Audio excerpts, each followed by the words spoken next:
अस्सलामु अलैकुम वरहमतुल्लाहि वबरकातुहू। अस्सलामु अलैकुम स्टूडेंट्स, कैसे हैं आप सब। बिस्मिल्लाहिर्रहमानिर्रहीम। आज हम इंशाल्लाह अपने इलेक्ट्रोस्टैटिक्स का लास्ट लेक्चर ख़त्म करने वाले हैं और इसमें हमने कल जो टॉपिक शुरू किया था कैपेसिटर, उसका सेकंड पोर्शन पढ़ेंगे इंशाल्लाह। कल हमने कैपेसिटर की बेसिक फॉर्मेशन देखी कि वो किस तरह से बनता है, उसमें चार्ज किस तरह से स्टोर होता है और किस तरह से एनर्जी चेंजेस आती हैं कैपेसिटर में upon insertion of dielectric between the plates when the battery is connected, when the battery is disconnected.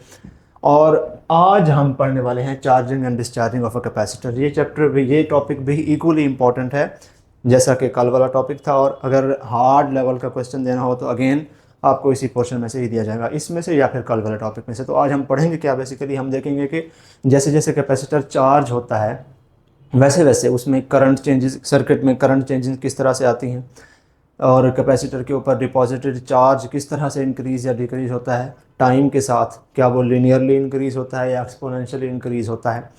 और हम आज ये भी देखने वाले हैं कि कैपेसिटर के अक्रॉस अगर ऑल्टरनेटिंग सोर्स लगा दिया जाए, यहाँ पर तो हमने बैटरी लगाई हुई है ना, चार्ज करेंगे बैटरी से, अगर हम एक ऑल्टरनेटिंग करंट का सोर्स कैपेसिटर से लगा दें तो फिर क्या होगा।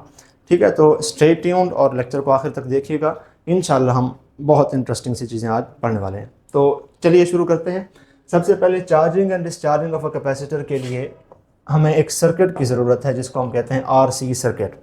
आरसी सर्किट, इसके नाम में जो आर है, this R stands for register and this C stand for obviously capacitor.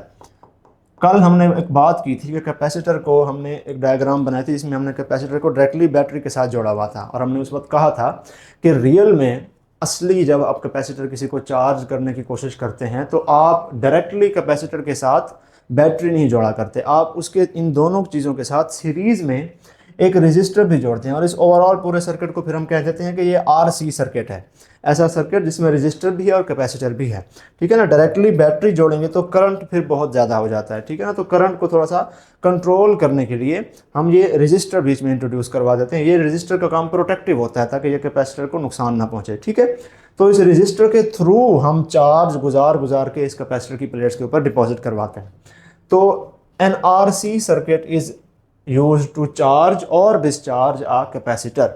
ठीक है, तो होता क्या है कि एक बैटरी जिसकी वोल्टेज है V, battery potential difference V provide कर रही है, इसके पॉजिटिव टर्मिनल से पॉजिटिव चार्ज निकलेगा और बैटरी की एक प्लेट के ऊपर जाकर डिपॉजिट हो जाएगा।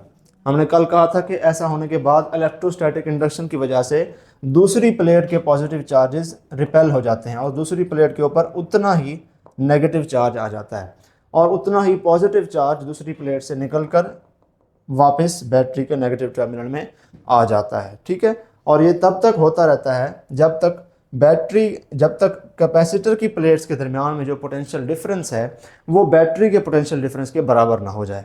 ठीक है, a capacitor is charged until a capacitor is kept in the charging phase until the potential difference between the plates of a parallel plate capacitor become equal to the potential difference provided by the battery, to the potential difference of the source, to the voltage of the source। ठीक है, अगर ये battery 10 volt की है for example, तो जब ये capacitor बिल्कुल अनचार्ज्ड है तो इसकी प्लेट्स के बीच में पोटेंशियल डिफरेंस क्या होगा, 0 होगा। और जब ये बैटरी हम इसके साथ अटैच कर देंगे और कैपेसिटर को चार्ज करना स्टार्ट कर देंगे तो आहिस्ता आहिस्ता इसकी प्लेट्स के बीच में पोटेंशियल डिफरेंस इंक्रीज होना शुरू हो जाएगा और होता जाएगा। जब इसकी प्लेट्स के दरमियान पोटेंशियल डिफरेंस भी 10 वोल्ट हो जाए तो अब बैटरी का पोटेंशियल और इसका पोटेंशियल बराबर है। अब बैटरी मजीद चार्ज इसके ऊपर डिपॉजिट नहीं करवा सकती। ठीक है, ये बिल्कुल इस तरह से है कि आपने क्या किया है, आपने 2 कंटेनर्स लिए हैं, एक ये कंटेनर और एक ये कंटेनर। थोड़ा सा मैं इसको साइड पे ड्रॉ कर दूं। आपने 2 कंटेनर्स लिए हैं, एक ये कंटेनर है और एक दूसरा ये कंटेनर है और दोनों में आपने क्या कर दिया, आपने पानी भर दिया। एक कंटेनर के अंदर इतना पानी है, थोड़ा पानी है, दूसरे कंटेनर के अंदर बिल्कुल आखिर तक पानी भरा हुआ है जहाँ तक मैक्सिमम उसमें भरा जा सकता है। ठीक हो गया, और हमने इन दोनों कंटेनर्स को जोड़ दिया एक पाइप के थ्रू, तो ये पानी यहाँ से फ्लो करता हुआ जाता है और दूसरे कंटेनर में भरता जाता है। दूसरे कंटेनर का लेवल राइज होना शुरू हो जाता है और दूसरा कंटेनर का लेवल पानी का बढ़ गया और बढ़ गया, मज़ीद बढ़ गया, और एक पॉइंट ऐसा आता है कि इसका जो लेवल है ऑब्वियसली वो डिक्रीज होना शुरू हो जाएगा, और एक पॉइंट ऐसा आता है कि जहाँ पर दोनों कंटेनर्स में पानी का जो लेवल है वो बराबर हो जाता है। ठीक है, लाइक दिस। ठीक हो गया। इस पॉइंट के बाद अब ये पानी यहाँ से फ्लो होकर उधर नहीं जा सकता, क्योंकि दोनों में पानी का जो पोटेंशियल है वो बराबर हो गया है। ठीक है, वही कॉन्सेप्ट यहाँ पर है। ये जो पहले वाला कंटेनर था इसको आप बैटरी समझ लें, दूसरे वाला कंटेनर उसको आप कैपेसिटर समझ लें। बैटरी से एनर्जी निकल निकल के, चार्ज निकल निकल के जाएगा कैपेसिटर के ऊपर, डिपॉजिट हो जाएगा, और तब तक होता रहेगा जब तक कैपेसिटर का भी पोटेंशियल बैटरी के पोटेंशियल के बराबर नहीं हो जाता। शुरू में ये दूसरा वाला कंटेनर बिल्कुल सपोज खाली है अगर, और ये बैटरी बिल्कुल फुल है, तो जब तक दोनों का लेवल बराबर नहीं हो जाएगा तब तक यहाँ से पानी उधर जाता जाएगा, तब तक बैटरी से चार्ज निकल निकल के कैपेसिटर पर जाता रहेगा। जब दोनों का पोटेंशियल बराबर, अब बैटरी के पास जो है दोबारा मज़ीद चार्ज उसके ऊपर, इसके ऊपर, इस लेवल के ऊपर मज़ीद चार्ज डिपॉजिट करने की जो सलाहियत है वो ख़त्म हो गई है। अब ज़रूरी है कि आप इस 10 वोल्ट की बैटरी को हटा के कोई 20 वोल्ट की बैटरी लगाएं, फिर वो 20 वोल्ट की बैटरी इस ऑलरेडी एग्जिस्टिंग चार्ज के ऊपर मज़ीद और चार्ज डिपॉजिट करना शुरू कर देगी, और फिर तब तक करती रहेगी जब तक इसकी पोटेंशियल डिफरेंस फिर 10 से बढ़कर 20 नहीं हो जाती। जब इसकी फिर से 20 हो जाएगी तो दोबारा ये दोनों इक्वेट हो जाएंगे, फिर आपको 20 वोल्ट वाली बैटरी हटा के 30 वोल्ट वाली डालनी पड़ेगी, उससे ज़्यादा भारी, वो भी उसको 30 वोल्ट तक ही चार्ज करेगी और रुक जाएगी। ठीक हो गया। तो ये है ओवरऑल इसका कॉन्सेप्ट। ये चार्जिंग के वक्त है। जब यही कैपेसिटर डिस्चार्ज होगा तो क्या करेगा, फिर ये उल्टा चार्ज देता है। फॉर एग्जांपल जब ये कैपेसिटर डिस्चार्ज होगा वो तब डिस्चार्ज होगा जब आप ये बैटरी हटा देंगे, बाहर से कोई सोर्स नहीं है, और अब जो है सर्किट के बाकी रीजन्स में पोटेंशियल प्रोवाइड करने का सोर्स कोई नहीं है, तो अब ये कैपेसिटर अपना चार्ज देगा और ये करंट को ड्राइव करेगा, और जब ये करंट को ड्राइव करेगा तो फिर करंट उसके ऑपोजिट डायरेक्शन में बहेगा। ठीक है, क्योंकि यहाँ से पॉजिटिव चार्ज निकलेगा और इस तरह से फ्लो करके दोबारा नेगेटिव चार्ज इस तरफ वाले नेगेटिव चार्ज को आके न्यूट्रलाइज कर देगा, और ये तब तक होता रहेगा जब तक कैपेसिटर का चार्ज बिल्कुल ख़त्म नहीं हो जाता। ठीक है, यहाँ का सारा यहाँ पर अगर 2 कूलम का चार्ज है तो नेगेटिव प्लेट के ऊपर उतना ही नेगेटिव चार्ज होगा, तो ये वाला 2 कूलम फ्लो होके जब तक उस नेगेटिव 2 कूलम के पास जाएगा उसको न्यूट्रलाइज करेगा, तब तक करंट फ्लो होता रहेगा सर्किट के अंदर। इस तरह से जो है कैपेसिटर चार्ज या डिस्चार्ज होता है। अब आते हैं इस बात के ऊपर, ये बात हमने अभी कर ली है कि potential difference across the plates of the parallel plate capacitor at time 0, यानी शुरू में अभी कैपेसिटर डिस्चार्ज होना शुरू ही हुआ है, कैपेसिटर चार्ज होना शुरू ही हुआ है, तो उसके प्लेट्स के बीच में पोटेंशियल जो है वो 0 है, और इनफाइनाइट टाइम के बाद जाके जब कैपेसिटर फुल्ली चार्ज होगा तो तब इसकी प्लेट्स के बीच का पोटेंशियल सोर्स वोल्टेज के बराबर हो जाएगा। ठीक है, ये इनफाइनाइट हमने क्यों कहा है कि because it takes infinite amount of time for the capacitor to be charged fully.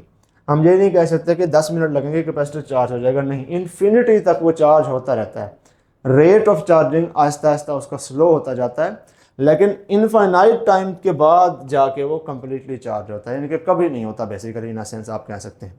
ये कैसे होता है इसको हम आगे मजीद ग्राफ की फॉर्म में फर्दर इसको क्लैरिफाई करेंगे। दूसरी बात यह है, rate of charging and discharging of a capacitor is variable. हमने अभी भी बात की कि जैसे जैसे कैपेसिटर चार्ज होता जाता है, रेट ऑफ चार्जिंग, जिस स्पीड के ऊपर वो चार्ज हो रहा है, जिस स्पीड के ऊपर उसके ऊपर चार्ज डिपॉजिट हो रहा है, वो रेट चार्जिंग का या डिस्चार्जिंग का दोनों केसेस में वो वेरिएबल है, यानी कांस्टेंट नहीं रहता। फॉर एग्जांपल आप कहते हैं कि जी 1 सेकंड में इस कैपेसिटर के ऊपर 2 कूलम चार्ज डिपॉजिट हो जाता है, तो रेट ऑफ चार्जिंग आप क्या कहेंगे, 2 कूलम पर सेकंड, ऐसे ना। ये 2 कूलम पर सेकंड हमेशा 2 कूलम पर सेकंड नहीं रहता, शुरू में हो सकता है ये 2 कूलम पर सेकंड हो। अब जैसे जैसे कैपेसिटर चार्ज होता जा रहा है तो ये रेट ऑफ चार्जिंग या डिस्चार्जिंग कम होना शुरू हो जाएगा। हो सकता है थोड़ी देर बाद कैपेसिटर 1 सेकंड में आधा कूलम चार्ज ही डिपॉजिट कर पा रहा हो, तो कुछ देर बाद उसका जो रेट ऑफ डिस्चार्जिंग या चार्जिंग है वो कम हो गया, आधा कूलम 1 सेकंड में चार्ज या डिस्चार्ज हो रहा है। ये हाइपोथेटिकल वैल्यूज़ है, रियल वैल्यूज़ नहीं है, समझाने के लिए मैं आपको बता रहा हूँ। तो मतलब ये है कि डिफरेंट स्टेजेस ऑफ चार्जिंग या डिफरेंट स्टेजेस ऑफ डिस्चार्जिंग में रेट ऑफ चार्जिंग या डिस्चार्जिंग वेरिएबल होता है। मुसलसल एक ही रेट पर चार्जिंग या डिस्चार्जिंग नहीं हो रही, आहिस्ता आहिस्ता कम होती जाती है। जैसे आप कैपेसिटर को चार्ज करना शुरू करते हैं, शुरू में वो बहुत जल्दी अपने ऊपर चार्ज उसके ऊपर डिपॉजिट हो सकता है, आहिस्ता आहिस्ता फिर हमें ज़्यादा टाइम लगता है उतना ही चार्ज उसके ऊपर मज़ीद डिपॉजिट करने पर। इसी तरह जब कैपेसिटर डिस्चार्ज होता है, सेम चीज़ होती है। शुरू में बहुत जल्दी डिस्चार्ज होता है, 2 कूलम 1 सेकंड में उसका इकट्ठे एक ही सेकंड में 2 कूलम डिस्चार्ज हो गया। आहिस्ता आहिस्ता फिर आप देखेंगे कि अब 1 सेकंड में आधा कूलम से भी कम हो रहा है, तो रेट ऑफ डिस्चार्जिंग भी उसका विद पासिंग टाइम कम होता जाता है। ये भी कैसे होता है इसको भी हम आगे ग्राफ से फर्दर देखेंगे। आगे आ जाएं। आगे है, अब हम पढ़ रहे हैं QT curves for charging and discharging. Capacitor की चार्जिंग और डिस्चार्जिंग के QT कर्व्स। QT कर्व्स क्या है कि आपने एक्स एक्सिस पर जो है टाइम लेना है, जो कि इंडिपेंडेंट वेरिएबल है। ये हमने दोनों कर्व्स में यही ले लिया। वाई एक्सिस पर आपने लेना है क्या, चार्ज, जो कि डिपेंडेंट वेरिएबल है, तो वाई एक्सिस पर हमने ले लिया चार्ज। ठीक हो गया।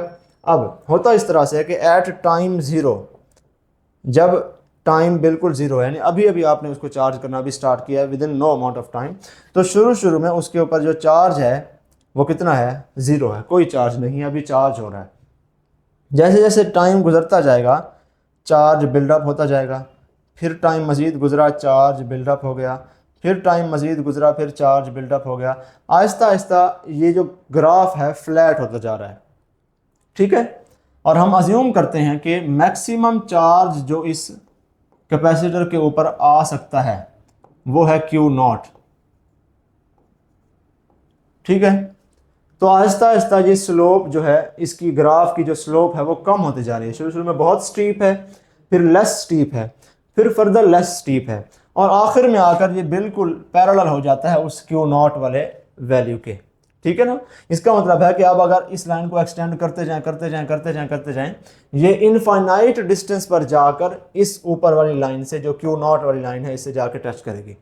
Q0 मैक्सिमम चार्ज है, यानी कि मैक्सिमम चार्ज तक पहुंचने तक इस पूरी लाइन को इनफाइनाइट टाइम लगेगा, तब जाकर ये लाइन चार्ज वाली, मैक्सिमम चार्ज वाली लाइन को हिट करेगी।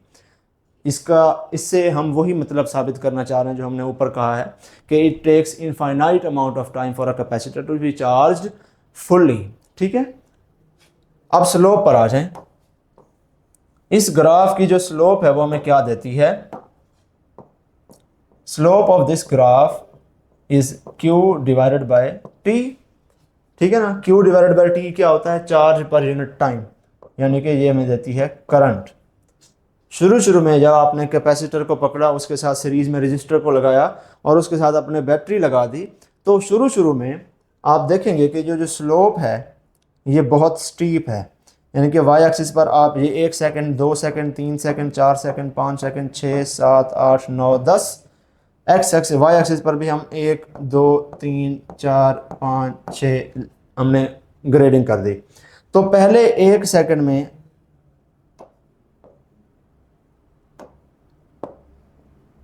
इतना चार्ज उसके ऊपर डिपॉजिट हुआ है, इसको मैंने शेड कर दिया, ये पहले 1 सेकंड में हुआ है।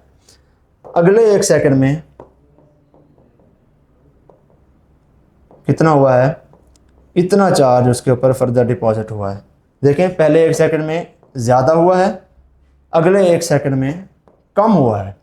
ठीक है ना। यानी कि Q/T, charge per unit time, 1 second में जितना चार्ज है वो विद पैसेज ऑफ टाइम कम होता जा रहा है। इससे भी आगे अगर हम चाहें, उससे भी अगले सेकंड में, तो अब देखें, अब फर्दर चार्ज जो है मज़ीद कम हो गया है। पहले 1 सेकंड में इतना था, अगले 1 सेकंड में इतना हुआ है, और उससे अगले 1 सेकंड में उससे भी कम। इससे भी अगले सेकंड में आ जाएं, तो अब आप देखें ये फर्दर बहुत ही छोटा सा अमाउंट, इतना 1 सेकंड में इतना चार्ज जो है वो डिपॉजिट हुआ है। तो हर इंस्टेंट के ऊपर जो स्लोप है, यानी वाई वाली क्वांटिटी में change divided by change in x वाली क्वांटिटी, यानी कि डेल्टा Q कितना चार्ज उस पर डिपॉजिट हुआ है, डिवाइडेड बाय डेल्टा T कितना चार्ज नया आया है और टाइम कितना गुजरा है, उसको डिवाइड करेंगे तो वो जो वैल्यू है वो value Aahista Aahista with passage of time कम होती जा रही है। यानी कि अगर शुरू में आप एक कैपेसिटर को चार्ज करना स्टार्ट करते हैं तो सर्किट के अंदर जो करंट फ्लो कर रहा है वो ज़्यादा होगा, and with the passage of time circuit के अंदर करंट कम होना शुरू हो जाएगा और बिल्कुल आखिर में जाके इनफाइनाइट टाइम के बाद जाके स्लोप बिल्कुल हॉरिजॉन्टल हो गई, यानी स्लोप ज़ीरो हो गई है और आखिर में इसका मतलब है जाके करंट ज़ीरो हो जाएगा। अब कोई करंट फ्लो ही नहीं कर रहा इनफाइनाइट अमाउंट के बाद, जब कैपेसिटर फुल्ली चार्ज हो चुका है, जब बैटरी की वोल्टेज और कैपेसिटर की वोल्टेज दोनों बराबर हो चुके हैं, जब मज़ीद चार्ज उसके ऊपर डिपॉजिट नहीं हो रहा, जब चार्ज मैक्सिमम हो गया है, तब जाके ये होगा। ठीक है, ये हमने चार्जिंग की देख ली। अब हम देखते हैं डिस्चार्जिंग का कर्व। एग्जैक्टली उसका ऑपोजिट है। इसमें हम अज्यूम करते हैं कि at time t is equal to 0 charge जो है वो क्या है, Q0 है, मैक्सिमम चार्ज है। ठीक है ना, क्योंकि अभी कैपेसिटर फुल्ली चार्ज है और हम उसको डिस्चार्ज करना स्टार्ट कर रहे हैं। ठीक है, अब ये आहिस्ता आहिस्ता डिस्चार्ज होना शुरू हो गया। जैसे जैसे टाइम बढ़ता जा रहा है कैपेसिटर डिस्चार्ज होता जा रहा है और एक पॉइंट ऐसा आता है कि ये लाइन जो है तकरीबन इसके पैरेलल हो जाती है एक्स एक्सिस के। अब इस लाइन को आगे आप एक्सटेंड करते जाएं इनफाइनाइट डिस्टेंस के बाद जाकर ये लाइन एक्स एक्सिस को टच करेगी, यानी कि इनफाइनाइट डिस्टेंस के ऊपर जाकर फिर इसका चार्ज कंप्लीटली ज़ीरो हो जाएगा। So it takes infinite amount of time for a capacitor to be charged और डिस्चार्ज्ड टू 100%। हमने स्लोप देख ली कि किस चीज़ को रिप्रेजेंट करती है। हमने देखा कि स्लोप इसकी वेरिएबल है, कांस्टेंट नहीं है, वक्त गुजरने के साथ साथ कम होती जाती है। हमने इनफाइनाइट अमाउंट ऑफ टाइम वाली बात भी कर ली। यहाँ पर भी अगर आप देखें उसी तरह से अगर हम स्लोप बना के देखें ताकि ज़्यादा क्लियर हो जाए, पहले 1 सेकंड में कितना कैपेसिटर जो है डिस्चार्ज हुआ है, इतना डिस्चार्ज हुआ है। ठीक है ना, यहाँ पर था और यहाँ से इतना डिस्चार्ज हो गया, इतना चार्ज उसका ख़त्म हो गया। उससे अगला जब 1 सेकंड गुजरा है तो फिर कैपेसिटर इतना डिस्चार्ज हुआ है, पहले से कम, टाइम उतना ही लगा है लेकिन चार्ज उसका जितना कम हुआ है वो कम हुआ है, अब उसका लेसर डिस्चार्जिंग स्पीड है उसकी। अब उससे अगले 1 सेकंड में देखें, अगेन आप देखें ये ग्रीन वाला एरिया और भी कम है। उससे भी अगले 1 सेकंड में देखें, again even smaller amount of charge has been dispersed off from the capacitor in the same amount of time। तो यहाँ पर भी शुरू में बहुत स्टीप कर्व है, आहिस्ता आहिस्ता फ्लैटन आउट होता जाता है। तो इसका मतलब है कि अगर आप कैपेसिटर को यहाँ पर भी स्लोप में क्या देगी, Q/T, यानी कि करंट, ये होगी इसकी स्लोप, और स्लोप आहिस्ता आहिस्ता जो है वो कम होती जा रही है। यानी कि अगर आपने एक फुल्ली चार्ज कैपेसिटर लिया और उसको किसी सर्किट में लगाया, आप चाहते हैं कि उस कैपेसिटर का चार्ज डिस्चार्ज हो और सर्किट में करंट प्रोवाइड करे, तो शुरू में वो कैपेसिटर आपको बहुत ज़्यादा करंट देगा और जैसे जैसे वो डिस्चार्ज होना शुरू हो जाएगा आहिस्ता आहिस्ता उसका करंट कम होना शुरू हो जाएगा एंड आफ्टर इन्फिनिटी उसका करंट ज़ीरो हो जाएगा। जब वो कैपेसिटर फुल्ली डिस्चार्ज हो जाएगा, जब उस कैपेसिटर की प्लेट्स के दरमियान पोटेंशियल डिफरेंस बिल्कुल ज़ीरो हो जाएगा, वो भी इन्फिनिटी के बाद होगा। जब उस कैपेसिटर का चार्ज Q0 से ज़ीरो हो जाएगा, बिल्कुल ख़त्म, ठीक है, तब ये फेज़ आएगा। ये हमने पढ़ लिया QT curves for charging and discharging और इसकी डिटेल। आगे आ जाएं, एक चीज़ होती है टाइम कांस्टेंट। हमने ऊपर पढ़ा है कि कैपेसिटर की चार्जिंग स्पीड या डिस्चार्जिंग स्पीड, स्पीड का वर्ड मैं एक लेमैन टर्म यूज़ कर रहा हूँ, करनी नहीं चाहिए, इसकी जगह हमें रेट का वर्ड ही यूज़ करना चाहिए। तो एक कैपेसिटर का चार्जिंग रेट और डिस्चार्जिंग रेट जो है वो वेरिएबल है, वो कांस्टेंट नहीं है। तो हमें अगर दो कैपेसिटर दे दिए जाते हैं, एक कैपेसिटर बड़ा वाला, एक कैपेसिटर छोटा वाला, एक 12 फैराड वाला, एक 16 फैराड वाला, और हमें कहा जाता है कि बताओ इसमें से कौन सा कैपेसिटर जल्दी चार्ज होता है, ठीक है, कौन सा कैपेसिटर स्लो चार्ज होता है और कौन सा कैपेसिटर जल्दी चार्ज होता है। तो हम कोई एक वैल्यू नहीं बता सकते, हम उसको ये तो बता सकते हैं कि अगर आप इसको पहले जोड़ेंगे तो इसकी डिस्चार्जिंग रेट और चार्जिंग रेट इतना होगा, कोई वैल्यू दे देंगे। लेकिन जिसको हम बताएं कि वो कहेगा अच्छा ठीक है, आपने बिल्कुल ठीक बात बता दी, मैं इसको लगा के चेक करता हूँ कि आप ठीक कह रहे हैं कि नहीं कह रहे। तो उसने जैसे ही लगाया, 1-2 सेकंड गुजर गए और उसके बाद अब उसने देखा कि वो कैपेसिटर उससे तो स्लो रेट पर चार्ज या डिस्चार्ज हो रहा है, क्योंकि हमने कहा है कि जैसे जैसे टाइम गुजरता जाता है कैपेसिटर का चार्जिंग रेट और डिस्चार्जिंग रेट कम होना शुरू हो जाता है। तो चार्जिंग रेट जो हमने उसको बताया था वो कांस्टेंट तो नहीं रहा, तो वो बंदा कहेगा भाई साहब तुमने झूठ बोला है। तो इसलिए ज़रूरी है कि जो टर्म रेट ऑफ चार्जिंग और रेट ऑफ डिस्चार्जिंग है, चूँकि ये कांस्टेंट नहीं है, चेंज होती रहती है विद पासिंग टाइम, हम कोई ऐसी वैल्यू डिवाइस करें, एक ऐसी फिजिकल क्वांटिटी या कोई ऐसी टर्म या कोई ऐसा फैक्टर या कोई ऐसा कांस्टेंट डिवाइस करें जो हमें एक पक्की वैल्यू दे, जो टाइम के साथ चेंज ना हो। ठीक है ना, टाइम गुजरता जाए, कैपेसिटर फुल्ली चार्ज हो जाए, या अगर चार्ज है तो फुल्ली डिस्चार्ज भी हो जाए, तब भी उसका वो फैक्टर जो हम डिवाइस करें वो जो है कांस्टेंट रहे, और उस फैक्टर से हमें पता भी चलता रहे कि ये कैपेसिटर कितनी जल्दी चार्ज होगा या कितनी जल्दी डिस्चार्ज होगा। तो वो जो फैक्टर साइंसदानों ने डिवाइस किया, उस फैक्टर का, उस कांस्टेंट का नाम है टाइम कांस्टेंट। ठीक है, अगर हम रेट ऑफ चार्जिंग और रेट ऑफ डिस्चार्जिंग को डिफाइन करें तो हम कहते हैं कि 1 सेकंड में कितना चार्ज उस पर डिपॉजिट हुआ, या 1 सेकंड में कितना चार्ज उसने लूज किया कैपेसिटर ने। इस तरह हम रेट को डिफाइन करते हैं। टाइम कांस्टेंट को हम इस तरह डिफाइन नहीं करते कि 1 सेकंड में। टाइम कांस्टेंट बेसिकली वो टाइम है जो कि हमें नहीं पता, जिसके अंदर एक कैपेसिटर अपने मैक्सिमम चार्ज का 63% तक चार्ज हो जाता है। ठीक है, अब हमने इसमें वैल्यू कोई डेफिनेट नहीं बताई। हमने ये नहीं कहा कि वो टाइम जिसके अंदर 2 कॉलम चार्ज डिपॉजिट हो जाए। ठीक है ना, तो वो भी अगेन वही काम हो जाना था। कैपेसिटर शुरू में, अगर फॉर एग्जांपल हम कहें कि time constant is the time during which a capacitor charges up to 2 column, जिसके अंदर उसमें 2 कॉलम आ जाए या 2 कॉलम निकल जाए, अगर हम इस तरह से टाइम कांस्टेंट को डिफाइन करते तो फिर क्या होता। फॉर एग्जांपल वो टाइम हमारे पास आता 5 सेकंड, और हम कहते हैं 5 सेकंड के अंदर ये कैपेसिटर 2 कॉलम चार्ज अपने अंदर डिपॉजिट कर लेता है।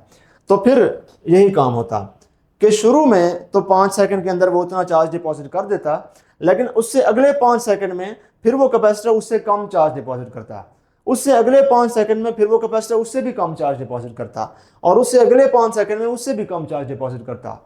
तो ये वाली जो वैल्यू है हमारी, अगर हम इस तरह से टाइम कांस्टेंट को डिफाइन करते, अगेन ये वैल्यू भी वेरिएबल होती। ठीक है ना, ये फिर प्रॉब्लम हो जानी थी। तो हमने इस तरह से डिफाइन किया टाइम कांस्टेंट को कि हमने एक परसेंटेज डिफाइन कर दी कि मैक्सिमम चार्ज जितना भी है, ये है मैक्सिमम चार्ज क्यू नॉट, यहां पर भी मैक्सिमम चार्ज क्यू नॉट है। हम कहते हैं कि मैक्सिमम चार्ज का 63% तक चार्ज होने में जितना टाइम लगता है वो है एक टाइम कांस्टेंट। कैपेसिटर आपने लिया, वो बिल्कुल अनचार्ज है, उसको जोड़ें किसी भी बैटरी के साथ, आपको पता होना चाहिए कि वो कैपेसिटर मैक्सिमम कितना चार्ज स्टोर कर सकता है। आपको वोल्टेज दी जाएगी और आपको पता भी होगा कि उस कैपेसिटर की कैपेसिटेंस कितनी है, तो आप मालूम कर लेंगे कि मैक्सिमम चार्ज कितना है इस फॉर्मूले के थ्रू। कैपेसिटेंस को वोल्टेज से मल्टीप्लाई कर देंगे, आपके पास पता चल जाएगा कि इस कैपेसिटर को इस वोल्टेज की बैटरी के साथ जोड़ें, इस कैपेसिटर को इस वोल्टेज की बैटरी के साथ जोड़ें तो ये इतना मैक्सिमम चार्ज स्टोर कर लेता है। अब इस मैक्सिमम चार्ज का 63% कितनी देर में चार्ज होगा, वो जो टाइम होगा वो हमें बताएगा टाइम कांस्टेंट। ठीक है, अब ये वैल्यू चेंज नहीं हो सकती। मैक्सिमम चार्ज का 63% चार्ज होने वाली वैल्यू जो है वो चेंज नहीं हो सकती। कैसे नहीं हो सकती कि फॉर एग्जांपल अगर कोई कैपेसिटर यहाँ पर है और चार्ज हो रहा है, ठीक है ना, तो स्टिल शुरू से लेकर मैक्सिमम चार्ज का 63% चार्ज होने तक उसने जितना टाइम लिया था, ये वाला टाइम ये तो सेम ही है। हमने क्योंकि इस वे वाली वैल्यू डिफाइन की, हमने वो वाली वैल्यू डिफाइन नहीं की। कैपेसिटर अगर चार्जिंग के इस फेज में है, स्टिल उसने 0 से 63% तक चार्ज होने के लिए उतना ही टाइम लिया था। तो हम ये पहले वाली जो वैल्यू है ये डिफाइन कर देते हैं, तो इस तरह हमें पता चल जाता है कि ये अब चलो वैल्यू कांस्टेंट है, आप हमें पहले 63% चार्ज होने वाला टाइम बता दें, तो अब ये वैल्यू उसके लिए कांस्टेंट है। इस तरह से हम दो डिफरेंट कैपेसिटर्स को कंपेयर कर लेंगे। हमें कोई बंदा एक कैपेसिटर देता है, दूसरा बंदा दूसरा कैपेसिटर देता है, हम उससे पूछते हैं कि भाई साहब बताओ कि मैक्सिमम चार्ज का 63% तक इतना चार्ज होने पर कितना टाइम लेगा, वो कहता है 10 सेकंड। दूसरे बंदे से पूछते हैं कि भाई साहब आप बताएं कि ये मैक्सिमम चार्ज का 63% तक चार्ज होने में कितना टाइम लेता है, इतना चार्ज होने में, तो वो कहेगा 5 सेकंड। तो हम इसकी बात मानेंगे कि ये वाला बंदा हमें एक जल्दी चार्ज होने वाला कैपेसिटर दे रहा है, अगर हमें फास्टर चार्जिंग कैपेसिटर चाहिए, ठीक है, हम दूसरे बंदे को छोड़ देंगे। ठीक है, तो इस तरह से हम ज़्यादा बेहतर तौर पर दो कैपेसिटर की चार्जिंग या डिस्चार्जिंग रेट को कंपेयर कर सकते हैं, और हमें पता चल जाता है कि कौन सा कैपेसिटर जल्दी चार्ज होता है, कौन सा कैपेसिटर स्लो चार्ज होता है। अब ये तो हो गई चार्जिंग की वाली बात। टाइम कांस्टेंट की एक डेफिनेशन डिस्चार्जिंग के हिसाब से भी होती है, बात वही सेम है। टाइम कांस्टेंट चेंज नहीं हो जाता चार्जिंग के वक्त और डिस्चार्जिंग के वक्त, लेकिन डिस्चार्जिंग के वक्त टाइम कांस्टेंट को हम डिफाइन डिफरेंटली करते हैं। डिस्चार्जिंग के वक्त हम कहते हैं कि time constant is the time taken by capacitor to discharge and get back to 37% of the maximum charge on it. यानी कि कैपेसिटर के ऊपर इतना चार्ज था क्यू नॉट, ठीक है, और हमने उसको डिस्चार्ज करते करते करते करते एक पॉइंट आया कि वो अपनी मैक्सिमम का सिर्फ 37% रह गया, ठीक है। तो उस पॉइंट पर आकर जितना टाइम उसने लिया, ये जो जितना टाइम गुजरा है 37% तक गिरने में, ठीक है, याद रखें 37% तक आने वाली बात हो रही है। 37 मतलब ये डिस्चार्ज 63% ही हुआ है, टोटल 100% था, ये 63% डिस्चार्ज हो गया है, ठीक है ना। यहाँ से यहाँ तक 63% बनता है, 63% डिस्चार्ज हो गया, बाकी 37% रह जाए, ठीक है ना। तो ये जो बाकी 37% तक ये फॉल किया है, इस तक यहाँ तक फॉल करने में जितना टाइम लग रहा है that time is time constant. तो बात वही है, ठीक है ना। चार्ज होते होते 63% तक पहुंचने तक अभी ऊपर मजीद 37% होना है इसको चार्ज, ठीक है ना, ऊपर वाला हिस्सा बचता है।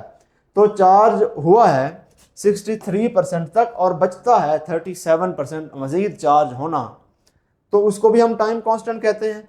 और अगर डिस्चार्ज हो गया है 63% जितना और बाकी रहता है 37%, तो उस टाइम को भी हम टाइम कांस्टेंट कहेंगे और वो वैल्यू बराबर होगी।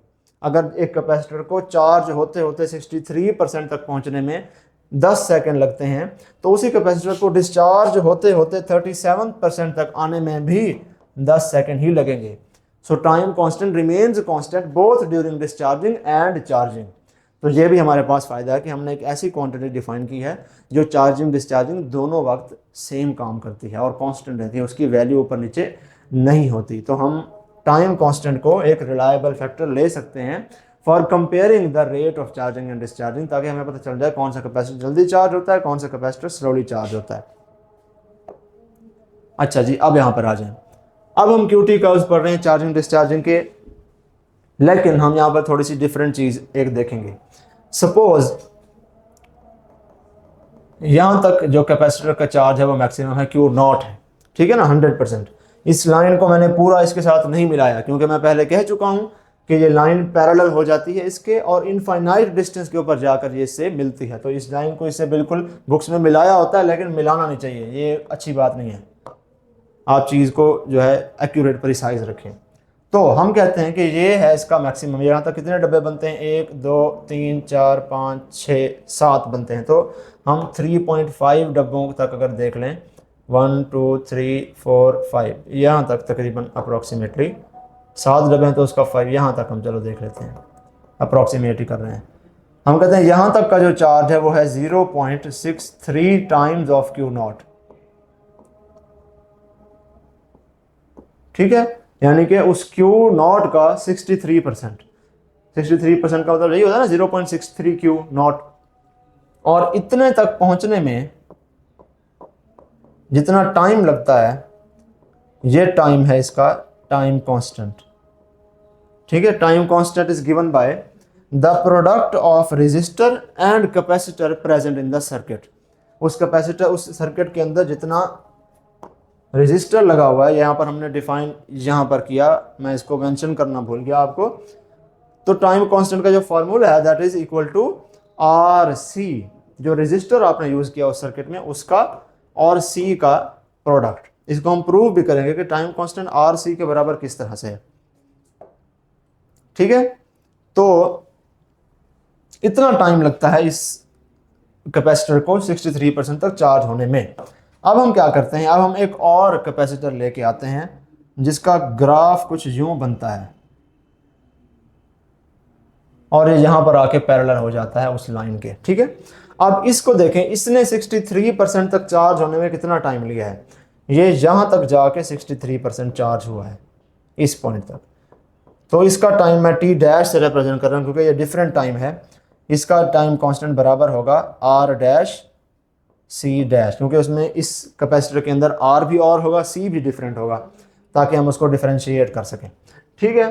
तो अब इसका टाइम कांस्टेंट डिफरेंट है, यानी कि 63% तक चार्ज होने में इसको ज़्यादा टाइम लगता है। तो कौन सा कैपेसिटर हम कहेंगे कि फास्टर चार्जिंग है, हम कहेंगे कि ये ग्रीन वाला कैपेसिटर फास्टर चार्जिंग है। इसी तरह से डिस्चार्जिंग का भी अगर आप देखें, अगर आप इसको ज्यूम कर लें कि ये है Q नॉट मैक्सिमम चार्ज है और हम कहते हैं कि 37% तक पहुंचना चाहिए, इतना। ये हम कहते हैं कि ये है 0.37 क्यू नॉट, ठीक है। और हम कहते हैं यहां तक डिस्चार्ज होने तक इसको जो टाइम लगता है दैट इज RC, ठीक है। और हम कहते हैं एक और कैपेसिटर है जिसका कर्व जो है वो कुछ इस तरह का बनता है और वो इधर आके पैरेलल हो जाता है। अगेन इसको भी एक्स एक्सिस के साथ जोड़ना नहीं है, थोड़ा सा आगे धकेल के बिल्कुल पैरेलल कर देना है, करेक्टली बिल्कुल जोड़ना नहीं है एक्स एक्सिस के साथ।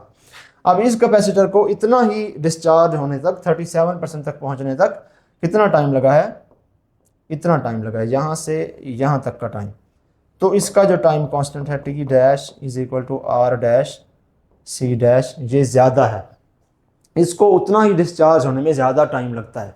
तो ये जो नीला वाला कैपेसिटर है ये स्लो है as compare to this pink one, ठीक है।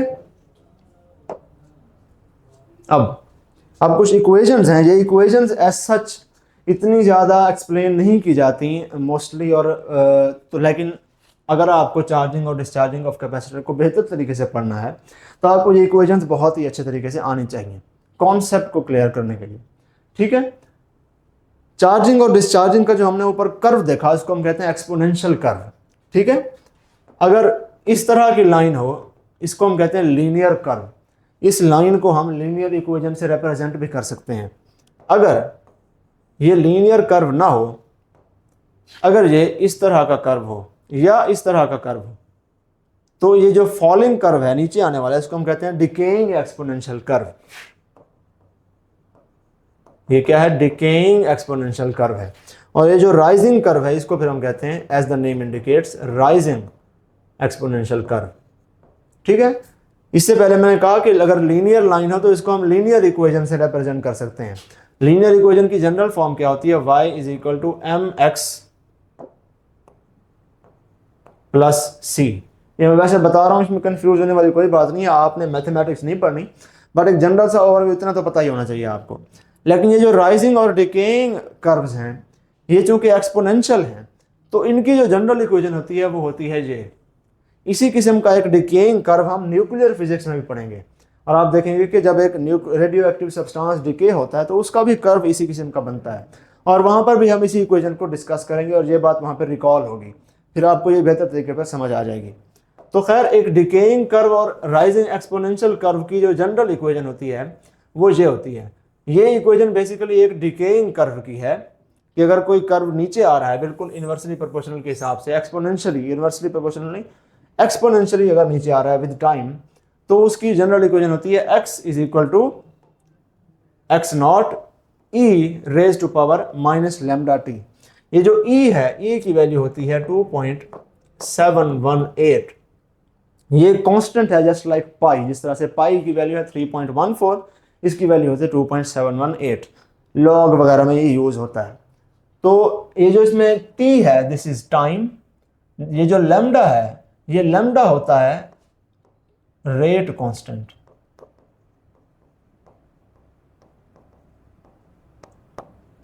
इस रेट कांस्टेंट का जो यूनिट होना चाहिए वो होना चाहिए पर सेकंड, ठीक है। For capacitor this lambda is replaced by RC। RC का यूनिट क्या होता है, सेकंड। यहां पर इसके नीचे यहां पर लिखा होगा, अगर R का रेजिस्टर है वो है ओहम, उसका यूनिट, कैपेसिटर का यूनिट है फेरेड, तो ओहम और फेरेड को अगर आप मल्टीप्लाई करें तो इसका जो फाइनल बनता है जवाब वो बनता है सेकंड, ठीक है। इसको खोल के आप देख सकते हैं, ज़रूरत इतनी वैसे नहीं है, आपको ये याद रखना चाहिए। इजी लेवल MCQ ये भी आ जाता है कि ohm times farad is equal to second, ठीक हो गया। तो अगर हमने डिके कांस्टेंट का जो यूनिट है वो पर सेकंड रखना है तो lambda is equal to 1/RC। RC का यूनिट सेकंड है तो 1/RC, ये लैम्डा का यूनिट फिर पर सेकंड हो जाएगा, ठीक है। x की जगह हम क्या रखते हैं, वो क्वांटिटी जो हम मेजर कर रहे हैं। अगर हम चार्ज मेजर कर रहे हैं तो उसकी इंस्टेंटेनियस वैल्यू x की जगह होगी। I करंट मेजर कर रहे हैं तो करंट की होगी। अगर हम मेजर कर रहे हैं potential difference between the plates of the parallel plate capacitor तो वो वाली वैल्यू यहाँ पर होगी। और x नॉट हम यहाँ पर इसकी जगह लिखेंगे मैक्सिमम वैल्यू उसी चीज़ की। फॉर एग्जांपल अगर हम डिस्चार्जिंग ऑफ कैपेसिटर पढ़ रहे हैं और हम देखना चाहते हैं कि किस टाइम पर कैपेसिटर के ऊपर कितना चार्ज डिपॉजिट होता है, तो हम इसी इक्वेशन को लिख देंगे इस फॉर्म में, और हमारे पास जो इक्वेशन बनेगी वो बनेगी Q is equal to Q naught instantaneous charge is equal to maximum charge times E raise to power minus T divided by RC। ये लैम्डा की जगह हमने 1/RC पुट कर दिया, ठीक है। इसी तरह इससे हमें पता चलता है कि चार्ज जो होता है टाइम के साथ साथ एक्सपोनेंशियली डिक्रीज करता है। एक MCQ दिया था मैंने लास्ट टाइम, क्वेश्चन सिंपल सा था, इतनी छोटी सी स्टेटमेंट थी कि when we discharge a capacitor the charge on it decreases dash with time, और बच्चों ने उसका आंसर, उसके ऑप्शन में था लिनियरली, एक्सपोनेंशियली, सी बोथ और डी नन ऑफ दीज वगैरह, और बच्चों ने उसका आंसर लिनियरली लगा दिया था। हालांकि ये बहुत बेसिक सी चीज़ है। एक तो आपको वैसे भी अगर ये इक्वेशन नहीं भी आती तो आपको पता होना चाहिए कि कर्व एक्सपोनेंशियल कर्व बन रहा है, लीनियर बिल्कुल नहीं बन रहा। अगर डिस्चार्जिंग का बिल्कुल लीनियर कर्व बनता तो वो इस तरह से होता, ठीक है ना, यहाँ पर Q है, यहाँ पर T है, तो वो इस तरह से, लेकिन हमारे पास तो ग्राफ इस किस्म का बनता है, तो ये एक्सपोनेंशियल कर्व है, ठीक है। उसमें एक C ऑप्शन मैंने दिया था, C option, A option exponential, B option linear, C option दिया था कि charge on a capacitor decreases is inversely proportional to time, ठीक है ना। मैंने कहा था कि charge on a capacitor is inversely proportional to time, और कुछ बच्चों ने गलती से ये भी सिलेक्ट किया हुआ था, गलत है ये, ठीक है ना। होता इस तरह से है कि बच्चे कहते हैं हमने बॉयल्स लॉ पढ़ा है कि प्रेशर जैसे जैसे बढ़ाते हैं तो वॉल्यूम कम होता जाता है। ये जो कर्व होता है ये डिफरेंट होता है, इसकी स्टीपनेस उतनी नहीं होती जितनी उस एक्सपोनेंशियल वाले की होती है। इसको अगर उससे कंपेयर करें तो एक्सपोनेंशियल वाला कर्व इस तरह से बनेगा। आपने जिस तरह आइसोथर्म और एडियाबैट का डिफरेंस पढ़ा है ना, कि आइसोथर्म में क्या होता है कि PV is equal to constant होता है, और एडियाबैट में PV raise to power gamma is equal to constant होता है। तो इसी वजह से एडियाबैट का कर्व ज़्यादा स्टीप होता है एज कंपेयर टू आइसोथर्म का कर्व, ठीक है ना, क्योंकि उसमें ये एक्सपोनेंट आ जाता है। दोनों की शेप ऐसी ही है, लेकिन ये इन्वर्सली प्रोपोर्शनल वाला कर्व नहीं होता एडियाबैट का, वो एक्सपोनेंशियल कर्व होता है। यहाँ पे भी अगर आपको क्वेश्चन अगर आ जाए, खैर ये अभी हम आगे की बात करें, थर्मोडायनामिक्स जब हम पढ़ेंगे वहाँ पे हम ये बात भी डिस्कस करेंगे, आपको MCQ आ जाता है कि एडियाबैटिक कर्व के केस में pressure is inversely proportional to volume, या प्रेशर वॉल्यूम के किसी एक्सपोनेंट के साथ जो है वेरी करता है, तो आप उसमें वो एक्सपोनेंट वाली बात करेंगे कि pressure is exponentially related to volume, ठीक है ना। यहां पर भी ये बात ध्यान रखें इधर कैपेसिटर के केस में कि charge is not inversely proportional to time during discharging. Charge जो है एक्सपोनेंशियली रिलेटेड है टाइम के साथ, ठीक है ना। जैसे जैसे हम टाइम बढ़ाते हैं तो टाइम पावर में होता है, इस फॉर्मूले में टाइम एक्सपोनेंट में है, पावर में, ठीक है ना। बिल्कुल आगे इक्वेशन में T नहीं आया हुआ, तो ये बात, इस बात का ध्यान रखना। ये MCQ में आपको इस साल भी अगर दूंगा तो आई होप मोस्टली बच्चे स्टिल इसको गलत करेंगे, जो कि काफ़ी डिसअपॉइंटिंग होगा। तो charge decreases with time exponentially, याद रखें, बार बार इसमें बात को रिपीट कर रहा हूँ। Current decreases with time exponentially also. हमने कहा कि शुरू शुरू में करंट बहुत ज़्यादा होता है और आहिस्ता आहिस्ता करंट कम होना शुरू हो जाता है। तो करंट की भी इक्वेशन आपके पास ये बनेगी, I is equal to I naught E raise to power minus T divided by RC। Potential difference across the plates of the parallel plate capacitor भी शुरू शुरू में पोटेंशियल डिफरेंस कुछ नहीं होता, आहिस्ता आहिस्ता फिर बढ़ता जाता है। तो V is equal to V naught E raise to power minus T divided by RC। सारी इक्वेशन सिमिलर हैं, एक जैसी हैं ड्यूरिंग डिस्चार्जिंग। अब चार्जिंग पे आ जाएं। चार्जिंग के वक्त चार्ज आहिस्ता आहिस्ता बढ़ रहा है, तो इसकी इक्वेशन इस किस्म की होती है, Q is equal to Q naught into 1 minus E raise to power minus T divided by RC। ये गलती बच्चे करते हैं, इस इक्वेशन में ब्रैकेट अंदर लगा देते हैं और ये माइनस टी और RC फिर ये 1 का भी हो जाता है, E का भी हो जाता है, वो गलती होती है। तो इसको ख्याल रखिए। आपको कभी कभार सिंपल सा MCQ यहाँ से भी दिया जाता है, एक ऑप्शन में इस किस्म की इक्वेशन होती है और एक दूसरा ऑप्शन होता है जिसमें 1 माइनस ए इसके बाहर यहाँ पर इक्वेशन लिखी होती है। तो ये टॉपिक चूंकि स्टूडेंट्स इतना ज़्यादा ध्यान से नहीं पढ़ते, तो उनको पता नहीं होता कि ये एक्सपोनेंट अंदर था कि बाहर था, तो वो गलती से इसको सेलेक्ट कर देते हैं और एक नंबर चला जाता है। तो इसको ध्यान से ज़रा देखिएगा कि ये जो एक्सपोनेंट है ये अंदर है, पूरी ओवरऑल ब्रैकेट के बाहर नहीं है। चार्जिंग के वक्त करंट स्टिल डिक्रीज ही होता है। ये एक चीज़ है जो आपको याद रखनी है कि करंट चार्जिंग और डिस्चार्जिंग दोनों वक्त डिक्रीज ही होता है। चार्ज और पोटेंशियल डिफरेंस डिस्चार्जिंग के वक्त कम होते हैं, चार्जिंग के वक्त इंक्रीज होते हैं। तो उनकी जो इक्वेशंस हैं डिस्चार्जिंग के वक्त इस किस्म की हैं, चार्जिंग के वक्त 1 - वाली फॉर्म में आ जाती हैं। जबकि जो करंट है that decreases with time during charging as well as during discharging. तो इसकी जो इक्वेशन है ये चार्जिंग के वक्त भी डिस्चार्जिंग के वक्त भी वैसी ही है जैसी चार्जिंग के वक्त है। तो आपको एक एमसीक्यू यहाँ से भी आता है कि which one of the following quantities has similar curve both during charging and discharging. ठीक है ना, कौन सी क्वांटिटी का कर्व विद टाइम सिमिलर है चार्जिंग के वक्त भी डिस्चार्जिंग के वक्त भी। ऑप्शन में होता है चार्ज, करंट और पोटेंशियल डिफरेंस। तो आपने सेलेक्ट क्या करना है, करंट को, कि करंट चार्जिंग डिस्चार्जिंग दोनों वक्त एक डिकेइंग एक्सपोनेंशियल कर्व ही देगा। हम ड्रॉ करके भी इसको देख लेते हैं। यहाँ पर चार्जिंग ऑफ द कैपेसिटर के वक्त किस तरह का ग्राफ बनेगा, क्यूटी कर्व, वो तो हम ऊपर देख चुके हैं, लाइक दिस। ठीक है ना, ज़्यादा ही ऊपर चला गया, इस तरह का ये हमारे पास ग्राफ बनेगा। अगर ये मैक्सिमम चार्ज है तो यहाँ पर Q0 है और ये उसको स्टिल टच नहीं किया। चार्जिंग ऑफ द कैपेसिटर के वक्त शुरू में बैटरी बहुत ज़्यादा करंट ड्राइव करती है, शुरू में करंट होता है मैक्सिमम और आहिस्ता आहिस्ता कम होता जाता है और बिल्कुल वाई एक्सिस के पैरेलल, एक्स एक्सिस के पैरेलल हो गया। वोल्टेज चार्जिंग के वक्त शुरू में बिल्कुल कम होती है, potential difference between the plates of the capacitor. तो इसका भी कर्व राइजिंग एक्सपोनेंशियल कर्व होता है लाइक दिस। ये है इसकी मैक्सिमम वोल्टेज V0, ये है इसका मैक्सिमम करंट I0। इस तरह का कर्व बनेगा चार्जिंग के वक्त इन तीनों चीजों का। यहां पर एक एमसीक्यू आपको दिया जाता है कि slope of QT graph changes dash with time. अब आपको यह तो पता है कि स्लोप शुरू में ज़्यादा है, आहिस्ता आहिस्ता कम है, फिर उससे कम है, फिर उससे कम है। ये सबको पता होता है कि स्लोप क्यूटी ग्राफ की वक्त के साथ साथ कम होती जाती है। लेकिन आपको यहाँ पर ऑप्शन में दिया जाता है लीनियरली, एक्सपोनेंशियली, इनवर्सली या व्हाट। तो बच्चे यहाँ पर भी गलती से लीनियरली सेलेक्ट कर लेते हैं। यहाँ पर भी आपने ये गलती नहीं कर ली। Slope of the QT graph हमें क्या बताती है, Q डिवाइडेड बाई T, ये हमें बताती है करंट। यानी कि slope of the QT graph changes जब आपसे पूछा जाता है तो आपसे इन अ सेंस पूछा जा रहा है कि current changes dash with time. तो current changes exponentially with time. आपने फिर इस ग्राफ पर आ जाना है। ठीक है ना, तो slope of QT graph also does not change linearly with time. Slope of QT graph is the same thing as current and current changes exponentially with time. ये भी बच्चे गलत करते हैं, ये भी आपने गलत नहीं करना। ये हमारा चार्जिंग के वक्त का हो गया। आप डिस्चार्जिंग के वक्त एग्जैक्टली उसके ऑपोजिट होंगे। शुरू में करंट चार्ज जो है Q0 होगा और इस तरह का डिकेइंग कर्व मिलेगा आहिस्ता आहिस्ता। इसकी भी स्लोप वक्त के साथ साथ कम होती जाएगी and it will also still decrease exponentially with time.